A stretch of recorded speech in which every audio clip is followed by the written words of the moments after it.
Hey everyone, this is Vanshika Tainwala, Legal Intern under Lexis and Company, and today in this video I will be talking about the topic secondary evidence.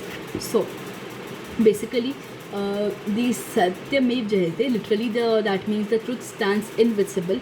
So it is a mantra from the ancient scripture Mundaka Upanishad. So upon the independence of India, it was adopted as the national motto for the India. So it is basically inscribed on the Devanagari script at the base of the national emblem of our country. So the meaning of the full mantra is that truth alone triumphs and not falsehood. So through truth, the divine path is spread out by the sages who desires to have been completely fulfilled, reach where the treasure of supreme truth resides. So in the unfortunate litigation, the court's serious endeavor has to find out where the fact and where the truth lies in the fact. So the truth should be the guiding star in the entire judicial process. So the truth alone has to be the foundation of justice. So the entire judicial system has been created only to discern and find out the real truth. So judges at all the levels have to seriously engage themselves in the journey of discovering the truth. That is their mandate, obligation and bounden duty. So the justice system will acquire credibility when the people will be convinced that the justice is based on the foundation of the truth. So every trial is the voyage of discovery in which the truth is the quest. So a judge in the judicial system has to be regarded as failing to exercise his judicial jurisdiction and thereby discharging his judicial duty. So he has always to keep in the mind every trial is a voyage of discovery in which the truth is to be acquest. So basically the section 3 of the Indian Evidence Act defines the terms evidence and document. So evidence, which means and includes all the statements which the court permits or requires to be made before it by the witnesses in relation to the fact under the inquiry. Such statements are called as oral evidences.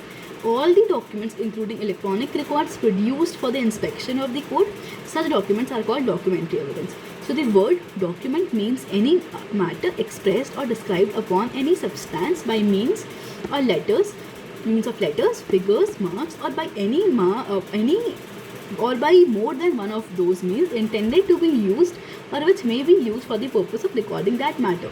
So it is a try that under the Indian Evidence Act, facts have to be established by the primary evidence, and the secondary evidence is only an exception for the rule, for which the foundational facts have been established to account for the existence of the primary evidence. So the preconditions for secondary evidence are such that original documents could not be produced by the party. Relying upon such documents in spite of the best efforts, they are unable to produce the same, which is beyond their control. So the party sought to produce a secondary evidence must have established for the non-production of the primary evidence. Chapter 5 deals with the documentary evidence, and section 61 deals with the contents of the document which may be proved either by primary or by secondary evidence. So, and section 63 basically defines the secondary evidence. So basically section 64, it provides that section 63, it provides a requirement of the secondary evidence. So before secondary evidence can be allowed, of a document can be allowed, two things have to be satisfied. That the first, the original document was properly stamped and admissible in evidence. Secondly, that one of the conditions enumerated in section 65 of the Indian Evidence Act entitling the leading of the secondary evidence has been established. This has been stated in Gurcharan Singh versus Har Bhagwan. So there is no requirement that the application has to be filed in reference of section 65 clause C of the Indian Evidence Act before the secondary evidence is led. A party to this may choose to file an application which is required to be considered by the trial court, but if any party to the suit has laid foundation of leading a secondary evidence either in the plaint or in the evidence, the secondary evidence cannot be ousted for consideration only because an application for permission to lead secondary evidence was not filed. So indeed, there is not even a requirement in the code or in the law to file an application for the reception of secondary evidence. It may be produced in some courts and may be adopted by some councils. So it is neither mandated under the CPC nor it is a requirement under the Indian Evidence Act. All the Evidence Act requires for the production of secondary evidence is that one or the other circumstance set out under section 65 of the Indian Evidence Act needs to be satisfied.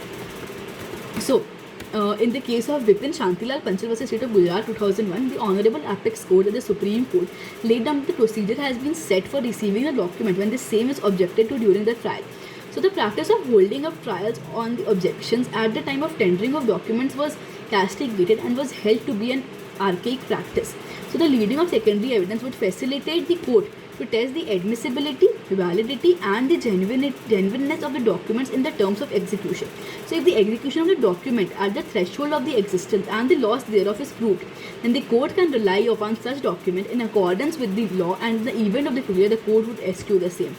So this was the basic concept of the secondary evidence in the Indian Evidence Act. Hope you understood the basic concept. In the next video, I will try to cover up some recent topic of the Indian Evidence Act. Thank you for listening. Hope you have a good day. Thank you.